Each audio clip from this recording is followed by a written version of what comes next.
Assalamualaikum warahmatullahi wabarakatuh. Perkenalkan, nama saya Muhammad Kafi, biasa dipanggil Kafi, dengan nomor BP 1810442027. Saya berasal dari Fakultas Matematika dan Ilmu Pengetahuan Alam Universitas Andalas.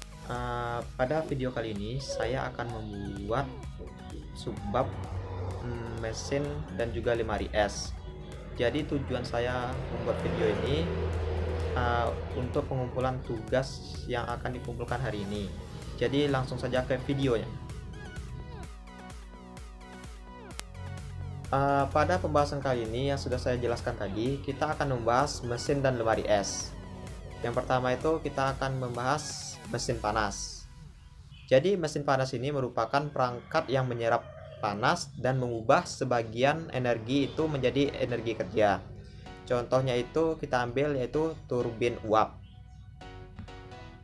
Selanjutnya itu kita akan membahas dan menunjukkan aliran energi masuk dan keluar pada gambar yang saya kasih di samping ini. Jadi panas yang diserap mesin berasal dari tempat yang disebut dengan reservoir dingin, di mana pada gambar di samping ini QH itu menunjukkan panas yang dikeluarkan oleh reservoir tersebut, di mana Q itu panas yang dikeluarkan ke reservoir dingin dan W sama yaitu kerja bersih yang dilakukan mesin, sehingga didapatkan persamaan yaitu E sama dengan benefit per cost, di mana yaitu W per QH. Pada penjelasan itu yaitu efisien mesin, W keuntungan mengoperasikannya, dan QH merupakan biaya operasi tersebut. Selanjutnya untuk menentukan nilai T dan TC digunakan hukum pertama termodinamika, di mana hukum pertama termodinamika tersebut memberikan kekalan energi yang dirumuskan sebagai QH sama dengan QC tambah W. Dengan menggunakan pada persamaan satu tersebut, di mana kita mendapatkan E yaitu sama dengan QH kurang QC per QH, sama dengan 1 kurang QC per QH. Selanjutnya itu untuk menentukan suatu mesin harus berubah pada akhir sistem. Entropi yang dikeluarkan harus setidaknya sebanyak entropi yang diserapnya. Entropi yang diekstraksi dari reservoir panas yaitu QH per TH, sedangkan entropi yang dikeluarkan yaitu QC per T.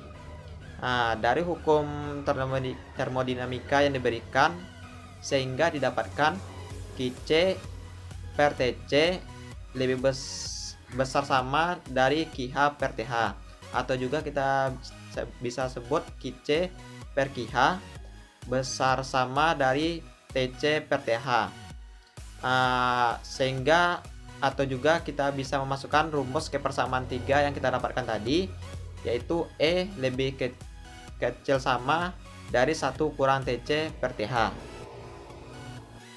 Secara umum, untuk efisiensi maksimum reservoir dingin menjadi sangat dingin, dan sebaliknya jika reservoir panas menjadi sangat panas.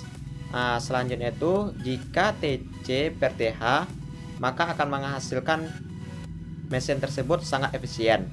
Jadi untuk menghasilkan mesin tersebut kurang efisien dari batas 1 kurang TC per TH, maka harus menghasilkan entropi tambahan dengan memindahkan panas itu sendiri.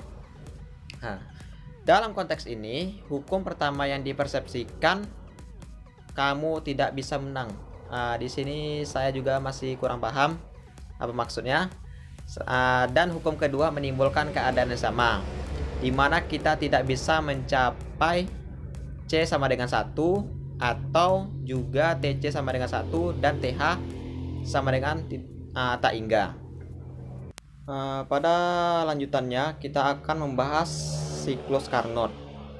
Nah, di siklus Carnot ini pada setiap mesinnya mempunyai zat kerja, yaitu bahan yang benar. Dalam artian benar di sini yaitu benar menyerap panas, membuang panas, dan berhasil. Dalam proses entropi reservoir berkurang dan KH per TH, sedangkan entropi gas meningkat KH per T gas. Untuk menghindari membuat entropi baru, maka perlu dibuat T gas sama dengan TH. Bisa juga dengan membuat suhunya lebih stabil. Pada gambar yang ada di samping atas saya ini, bahwa gas ideal yang diambil di sekitar siklus Carnot menghasilkan efisiensi maksimum yang memungkinkan 1 kurang TC per TH. Selama ini kita tahu bahwa tidak ada entropi baru yang dibuat selama siklus. Persamaan yang ketat harus sama dengan persamaan 4 yang telah saya jelasi di halaman sebelumnya. Dan karena itu efisiensi harus maksimum oleh persamaan 5 yang telah dibuat tadi. Kesimpulannya, ini berlaku jika gas tidak ideal atau tidak bekerja. Selanjutnya itu pada gambar yang ada siklus mutar-mutarnya itu ada 4 langkah siklus Carnot tersebut. Yang pertama yaitu pemuaran isotermal di TH sambil menyerap panas. Selanjutnya itu ekspansi adiabatik ke TC. Selanjutnya itu kompresi isotermal di TC saat mengeluarkan panas. Selanjutnya itu tahap keempatnya atau tahap terakhirnya itu kompresi adiabatik kembali ke TC. Dan siklus itu tersebut terjadi secara terulang. Jadi untuk materi selanjutnya itu mesin pendingin atau refrigerators. Jadi mesin pemanas yang dioperasikan secara terbalik dapat dilihat pada gambar di samping saya ini. Pada ruang di dalamnya adalah reservoir dingin dan intersection dan ruangan di luarnya reservoir panas. Untuk efisiensi sama dengan COP sama dengan benefit per cost sama dengan QC per W.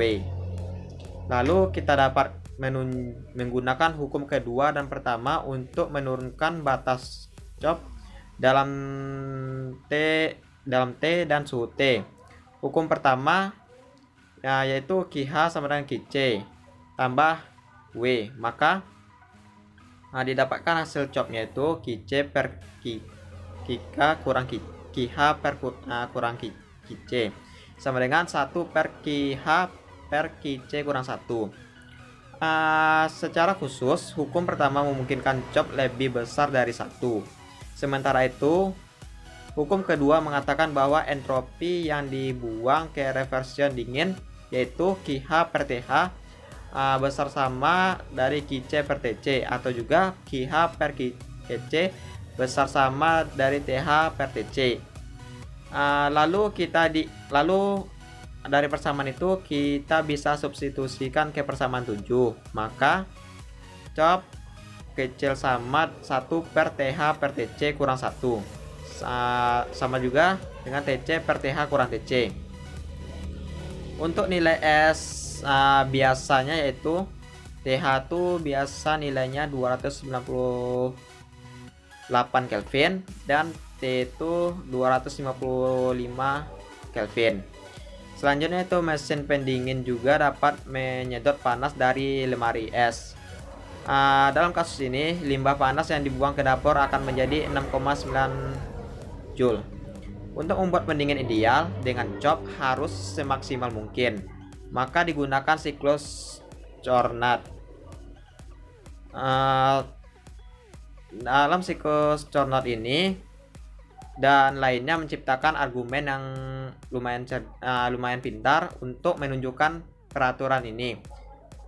Peraturan ini tersebut juga dapat dilanggar jika mesin pendingin efisiensinya melebihi suhu Carnot.